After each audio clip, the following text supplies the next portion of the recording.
Update muna nga tayo sa mundo ng basketball, partikular na sa Gilas, Pilipinas. Ayon nga sa report, itong si Renz Abando ay tinawagan na pala sa Gilas, Pilipinas. Samantalang kapag nagretiro na, si Kuya Andre Blatch ay gusto niya raw maging parte ng coaching staff ng Gilas, Pilipinas. Ngunit bago yan, pakipindot naman ang like, subscribe at ang notification bell para updated ka sa lahat ng aking ina-upload.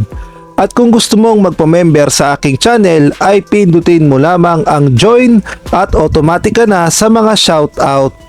Good news nga ito para sa lahat ng Gilas Pilipinas fans dahil alam naman nating lahat na pinakaabang-abang talaga ang pagbabalik ni Renz Abando sa Gilas Pilipinas.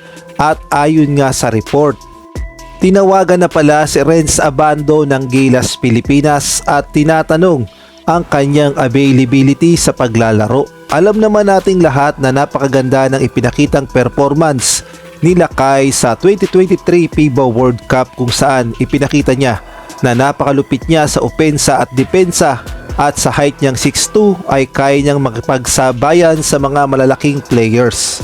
At ang sabi nga sa report ng Philippine Star, Cone open-minded on Gilas pool.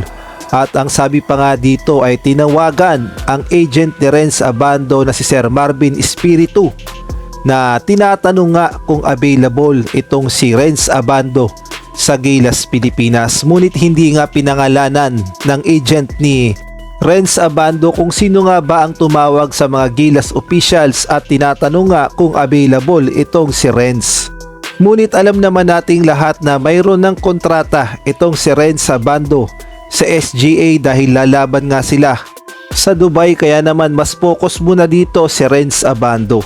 Ngunit may pag-asa pa namang makapaglaro si Lakay sa Gilas Pilipinas, lalong-lalo na sa August pa naman magsisimula ang totoong laban ng Gilas sa FIBA Asia Cup na gaganapin sa Kingdom of Saudi Arabia. Kaya naman abang-abang tayo at malay natin ay mapasama sa lineup itong si Renz Abando. Sa ngayon kasi ay kailangan talaga ng backup ni Coach Tim Cone sa mga Gilas player dahil sunod-sunod ang nagiging injuries. Ang good news na lamang ay nakabalik na itong si Jamie Malonzo matapos magpahinga ng 8 buwan sa kanyang pagpapagaling sa kanyang injury at expected na makakapaglaro ito sa February sa third window ng FIBA Asia Cup qualifiers sa Gilas, Pilipinas. Ngunit kung susumahin talaga ay napakarami pang option ni Coach Tim Cone sa mga Gilas player. Partikular na yung mga dating Gilas player na hinawakan ni Coach Stab Baldwin at ni Coach Chot Reyes na gustong-gusto talagang sumama sa Gilas Pilipinas under Coach Tim Cone. At eto nga yung mga dating Gilas player na posibleng pagpilian niya. Nandito nga itong si Troy Rosario na pwedeng-pwede pa sa Gilas Pilipinas at under din sa kanya dahil naglalaro sa Barangay Ginebra. Kung big man ang pag-uusapan ay pwedeng-pwede itong si Troy Rosario. At nandyan din itong si RJ Abarientos na alam nating lahat na nabanggit na rin dati ni Coach Tim Cone na option niya rin na ibalik sa Gilas Pilipinas. At eto pa si Arvin Tolentino na sobrang nag-matured na talaga ang laro, partikular na sa kanyang kupunan na Northport at paniguradong maaasahan na sa Gilas Pilipinas. At kahit nga itong si Jordan Heading ay tatawagan na lamang ng SBP dahil siya na mismo ang nagkukusa na gusto niya talagang maglaro sa Gilas Pilipinas.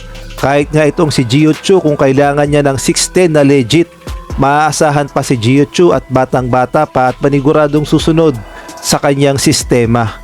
Nagpaparamdam na rin itong si Cilium Harris at sabi niya nga gusto niyang maglaro sa Gilas Pilipinas at umaasa siya na makakakuha siya ng slot sa Gilas. Ito nga ang masasabi nating pwede talagang asahan ni Coach Tim Cone at madaling matuto. At bago nga tayo magpatuloy, shoutout muna kay Marcelino Junior Cruz, Marlo Bongalbal, Salva Torres, Catherine Vigilia, Kuya Moto TV at kay Jamie Amadar. Shoutout din kay Malyari Mascarinas, kay Ronald Berbosidad, Nel Herbito, Jeffrey Cruz, Chodoro Alonso at kay Mario Martir. Sa ibang balita naman, ang dating naturalized player ng Gilas Pilipinas na si Kuya Andre Blatch nagpahayag nga na gusto niyang maging coach ng Gilas Pilipinas o coaching staff ng Gilas Pilipinas. Ayon kasi sa report ay mukhang ito na ang huling taon ni Kuya Andre Blatch na maglalaro siya ng basketball. Dahil alam nating lahat na kasama siya sa lineup ng Strong Group Athletics na lalaban sa Dubai. At sabi niya nga ito na ang kanyang huling laro ng basketball sa Strong Group Athletics at pagkatapos nga ay magre-retiro na siya. At ang sabi niya nga ang gusto niyang maging option pagkatapos niya maglaro ng basketball ay mag-coach at gustong-gusto niya raw talaga mag-coach para sa Gilas Pilipinas. Kung kayo ang tatanungin sa tingin nyo, kailangan bang kunin ng SBP si Kuya Andre Blatch sa Gilas Pilipinas as coach? Maaari kayong magbigay ng komento sa comment section.